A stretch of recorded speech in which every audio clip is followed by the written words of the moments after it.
Hi, listeners. I'm Audible editor Katie O'Connor, and I'm so excited to be talking today with stage and screen actor and beloved audiobook narrator Richard Armitage.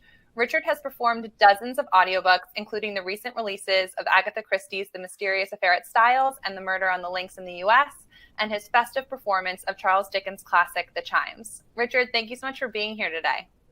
Thanks for having me. Hi, everyone. Nice to be here. How are you doing? Good. Getting to grips with technology. I know you and I are both in our homes right now, so this is all very, very 2020. And thank you, listeners, for bearing with us. So I wanted to start off by talking about your recent Agatha Christie performances. You share such a special story at the opening of The Mysterious Affair at Styles, and I was wondering if you could talk a bit more about that for this audience. Yes.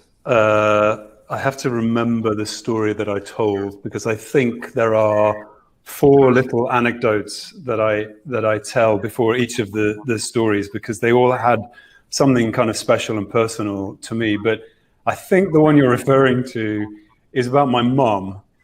Now, this became a little bit of a kind of family legend that my mum used to live in Oxfordshire, and her mother took care of an old lady that lived in a house called Winterbrook.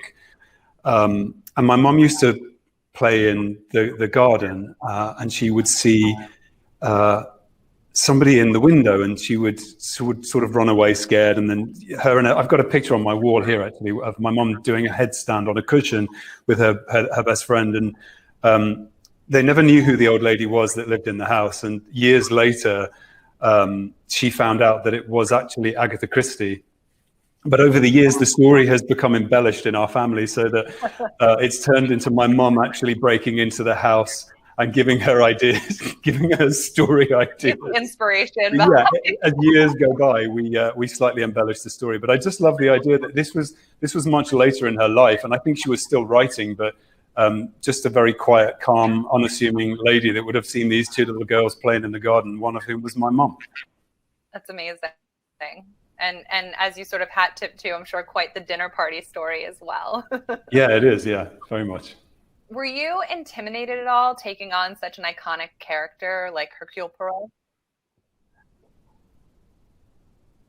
I think, yeah, of course, you know, David Suchet is my kind of Hercule Poirot, and then now we have Kenneth Branagh, who's doing, you know, great motion picture, like a much bigger, glossier version. So I'm kind of keeping those 2 characters in my head, but at the same time, I've gone through the source material. I've read Agatha Christie, and I just love this character. He's so kind of cheeky and naughty and incredibly intelligent, and so I just thought I'll take a little bit of what I've received over the years from the performances, and then bring a little bit of my own je ne sais quoi to the work.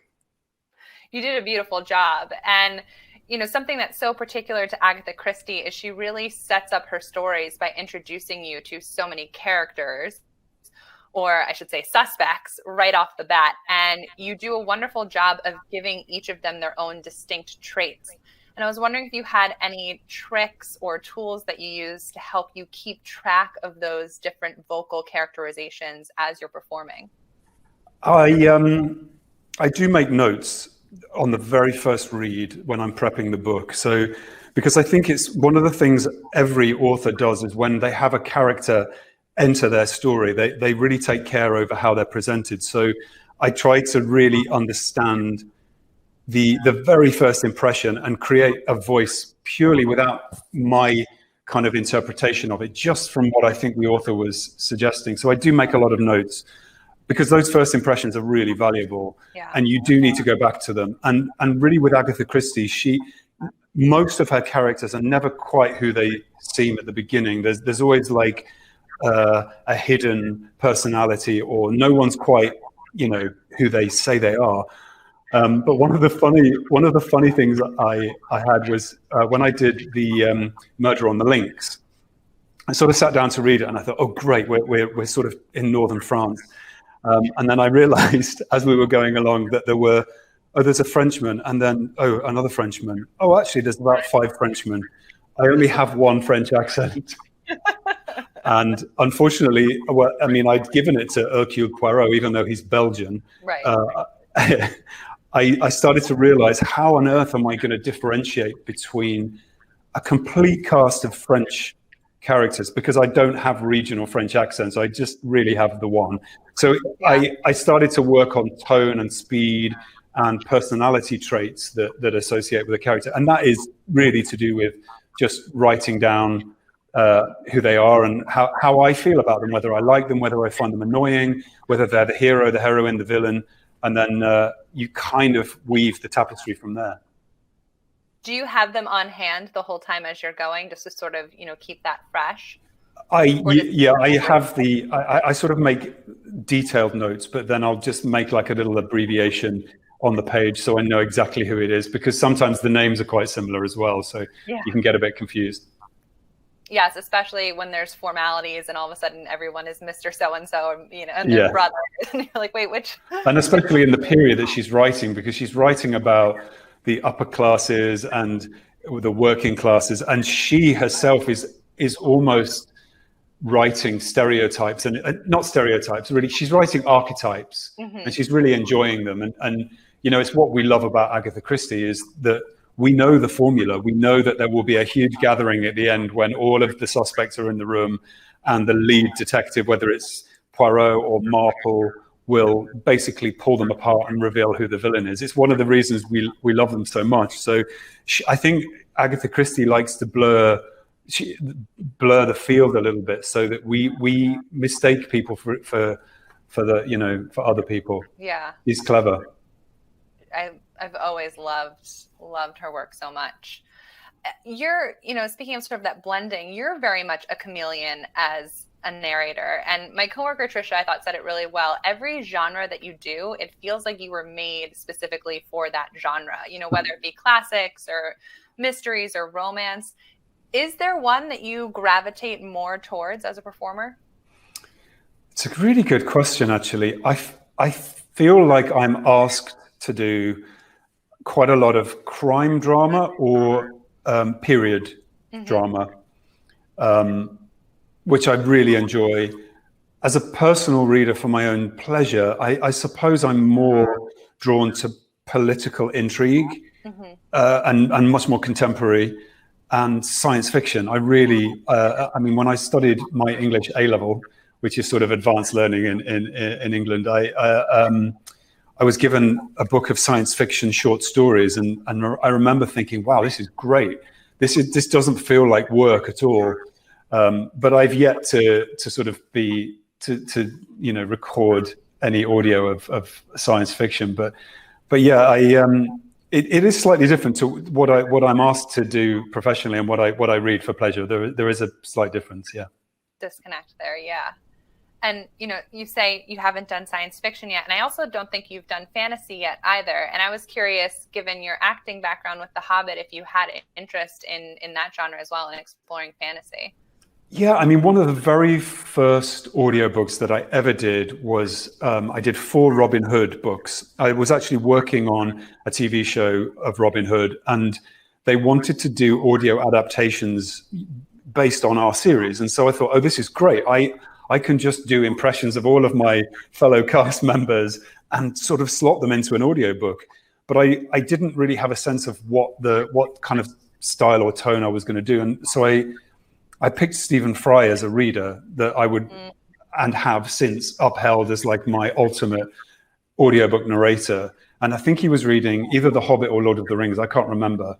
But he became the benchmark for me of the kind of storyteller I wanted to be, that sense of familiarity in his voice, the way he welcomes you in, the way it feels like he's speaking to you personally.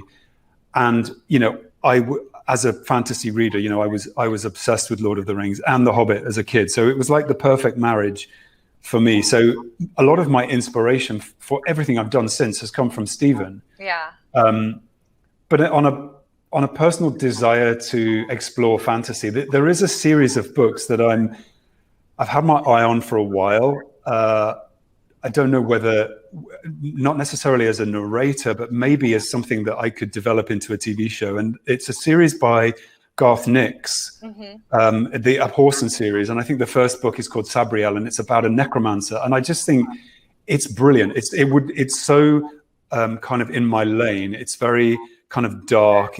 I mean, for a young adult fiction, it's really dark, but at the same time, kind of magical and a bit of a comment on life. So, that does trigger me when I read that with my eyes. I think, this needs to be spoken aloud. That's amazing. I feel like we're going to get some fan forums going now to make that a reality. Yeah, that'd be great, wouldn't it? Another wonderful performance of yours is The Chimes by Charles Dickens. And it's one of Dickens' Christmas stories, although a bit dark at times, but it has a very timely message about compassion. And I was curious what your holiday season is looking like this year. Gosh. Well, actually, it's funny you should bring up The Chimes, because he wrote it quite soon after A Christmas Carol. So it feels like he's developing an idea that he started with A Christmas Carol. And of course, we all love and go to A Christmas Carol at this time of year, because it gives us that sense of humanity that Dickens was talking about. And I do feel like right now in our world there is a sense of it having been a really, really difficult year for a lot of people, and possibly next year is going to be as hard. And that book reminds me of what it takes to be a philanthropist, what it takes to help people that are falling through the net. Really, that's what Dickens was writing about.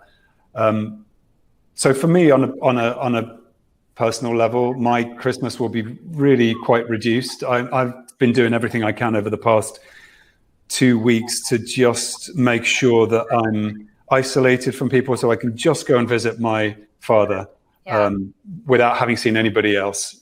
So I would say it's a small Christmas. Maybe it would be a Dickensian Christmas. I think I'll be doing, I won't be indulging in kind of gluttony so much. Maybe just, listening to some music, watching a good film.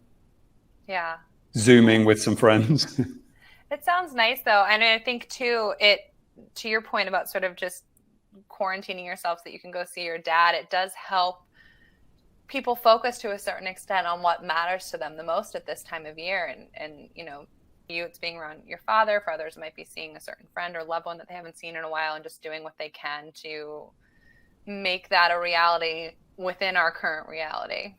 I think so. And again, it's to think that Dickens was writing so long ago, and over 120 odd years ago. I mean, I forget. He's a Victorian writer, so he's writing about a world that we think we can't imagine, and yet we open it now and think, well, actually, there are people effectively who would end up in a Victorian workhouse, which is not something we should entertain in this century. And I think mindfulness is probably the word that I would put forward as what kind of Christmas I'm going to have. And I'm going to have a mindful Christmas, hopefully.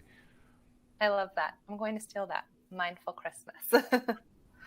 We have some fan questions for you that I'm going to jump into. Our social team put an ask out on Twitter. And obviously from the Armitage Army, we got an overwhelming response. So Sarah wants to know, it's time for you to host your local book club. Which book or audiobook would you choose and why?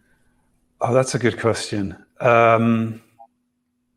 You know what? I feel like social media is almost like this giant global book club. I feel like people really do kind of enjoy a writer and come together and discuss it. But actually to sit in a room with people face to face, apart from it being a kind of 2020 luxury anyway, I think I might pick the Jane Austen Society by Natalie Jenner, which was her debut novel, surprisingly, this year, because it's really about a kind of book club.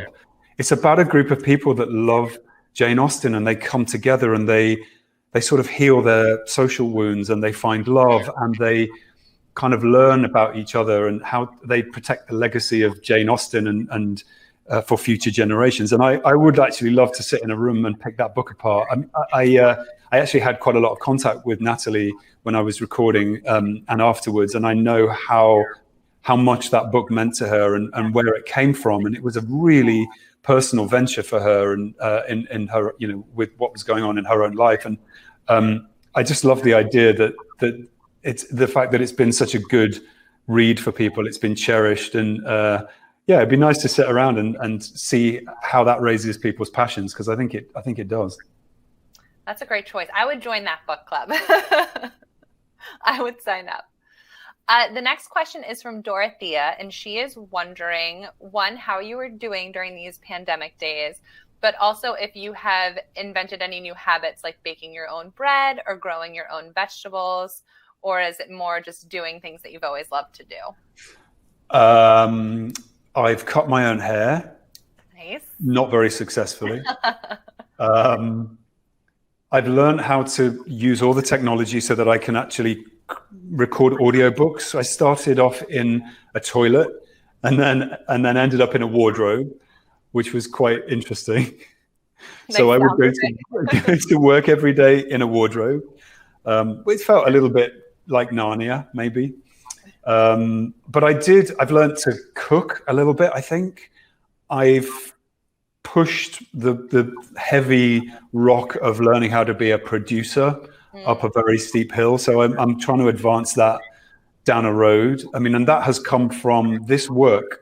So my work in audio has really stimulated a desire to bridge the gap between what I'm recording and what I'm acting on screen. And so I'm finding material to develop into screenplays and hopefully to find broadcasters. So it's been quite a fruitful year. And I really decided, in March when I was on stage and we were taken off on a Monday night and sent home.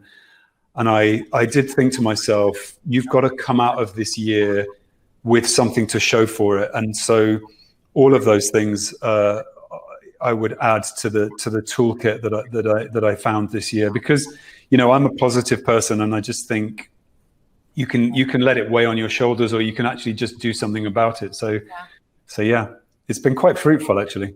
That's amazing. I know that there are so many people that have struggled for various reasons to sort of tap into their creativity this year, but it seems like you've really been able to hone in on it, which is amazing. Well, I also realized as well that audiobooks were going to be quite a useful tool for parents that were maybe having to homeschool their kids and also work from home. And so I reached out to Audible and my Audible in the US and here and asked if there was anything we could do that we could offer for youngsters. So I recorded The Velveteen Rabbit for Audible US, and I think I did Peter Pan for the Great Ormond Street Hospital, and some Beatrix Potter, which all of those things, I just think the tiny little bit of help that you can be to a parent that needs to just, give their children something to do for the afternoon. Because when I was in school, I was read to prolifically, and I think it's quite important, and we got to help everybody. Well, as a parent to two young kids that have been home this year, I thank you for that effort. Yes, Richard heard my son freaking out about the snowplow before we got on here today. So he's wonderful for parents all the time. Chrissy wants to know, what are you reading or listening to just for yourself over the holidays? Gosh, I actually really don't get a lot of time to make personal choices about books because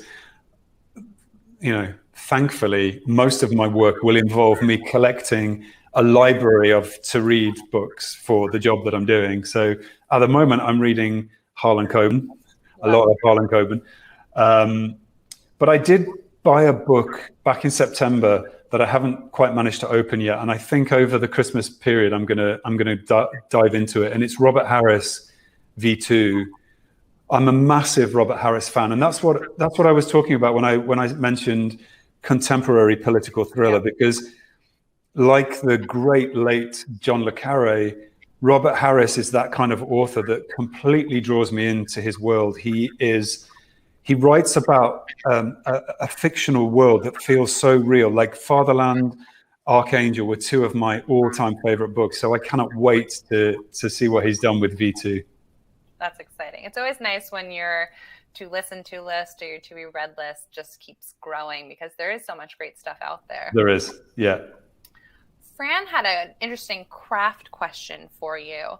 She was wondering how you deal with sudden strong emotions like laughing, crying, or anger while recording, because in her own experiences, some stories or parts of them just make her laugh or cry so much, and she doesn't think that she could, if she was a performer, continue performing in those moments. Well, I mean, well, that's great, because in a way, that's the whole point, is that my job is to stimulate the listener or the viewer to really, really feel something for the material that they're receiving. And this is something, again, I've learned over the years. And it is a sort of bone of contention in a way between artists, that it's really not my business to feel, I mean, you can't help it, but it's not my business to feel extreme emotions, because it's my job to carry the story and give it to the listener so that they feel something. So I'm less concerned about what I feel. But I have to say, when I was reading The Tattooist of Auschwitz, there were moments in that story that were really hard to speak. And, you know, you push through, and it's incredibly emotional. And then I asked the producer to play it back, and you have to re-record it, because it's too much. It's too much for the listener to hear, but also it can kind of kill something in the listener if the reader is going through some kind of cathartic experience. The listener stops feeling it, because I'm doing it for them. So we went back and re-recorded it, but I like it. It means the piece means a lot to me. I've had it recently as well with the next book that will be released next year is by David Hewson, the Garden of Angels. Yeah. Which it's a sublime piece of writing, and I love David's work, and you know, I connected with him, and we've had a long conversation about what he wanted to do with this story. And there are moments in that story that really kick you in the guts, and so you have to just push through and do it for the reader, you know. Yes, I loved you two work together on Romeo and Juliet as well. That was great. Olga asked a question that seemed to be on a lot of listeners' minds. Are there characters from the books that you have narrated that you would like to play? I mean, I think every book that I've narrated, I will somehow find my role in it. Yeah. Which sort of anchors me into the story, and it gives me a chance to be narrator and actor in the same story, and then all of the other characters branch off from there. Some of those characters are now manifesting themselves as an actual reality that they might become characters that I will play. In fact, I'm going to say I will play two of the characters that I've narrated, and I won't necessarily tell you which ones, but they are work in progress. But I would love to play Dr. Gray in the Jane Austen Society, Dr. Gregory in the L.J. Ross series, which I just loved that book. It was brilliant. I mean, there's a character in David Hewson's next book which he immediately identified, and he said, "That's your role," which you can wait and see what it is, but it is brilliant. And so I think, you know, I have an appetite for great characters. It's why I'm a storyteller. And so when you hone in on the one that you like, it becomes really personal to you. So yeah, great question. I'm excited to hear what those two are coming up as well. But it's so interesting what you said about David, that once you start to have those types of relationships with authors, and then I'm sure as he's writing, you know, probably having you in mind, even as he's sort of doing that development work. That's amazing. Yeah,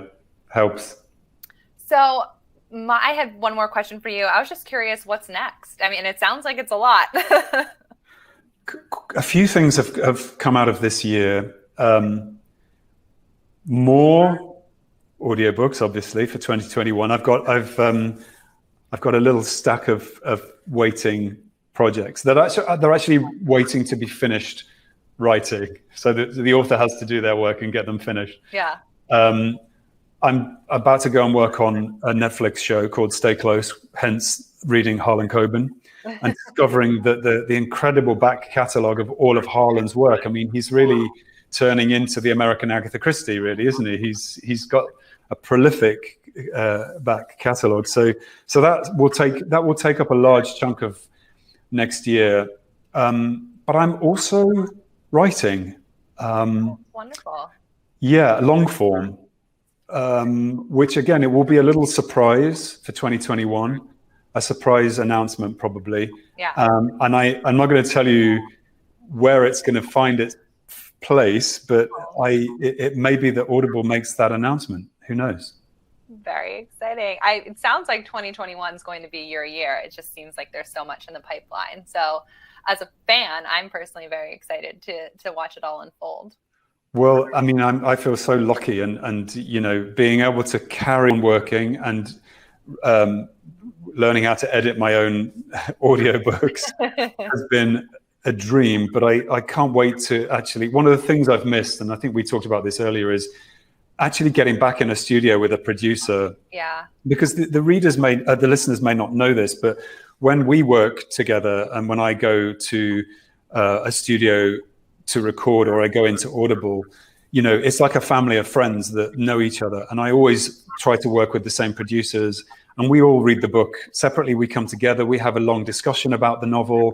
We discuss characters, we talk about possible voices, what might work, what might not work. And I miss that interaction. It's like having a director of sorts. And so I'm really looking forward to next year, sitting down with some old friends in a recording studio and getting back to our old habits. Yeah, having no pun intended, but having that sounding board there for you as you're sort of going back and was that okay? Should I redo that take? And yeah, I mean, you can do it on Zoom. It's fine, yeah. But you know, there's nothing better than going on your lunch break and sitting down, you know, with your producer and having lunch and talking through what you're going to do in the afternoon. I really miss that personal connection. Yeah. Well, fingers crossed it returns quickly for all of us. Yeah, it will. Thank you so much for your time today, and I hope you have a wonderful holiday season. Thank you. You too, and it's so nice to see you again. I know. Hopefully next time in person. Yeah, in person. But I'll go to the UK. Okay, yeah, you can come here. And thank you all so much for tuning in. You can listen to Richard's wonderful performances right here on Audible. Thanks for all your questions, and see you soon.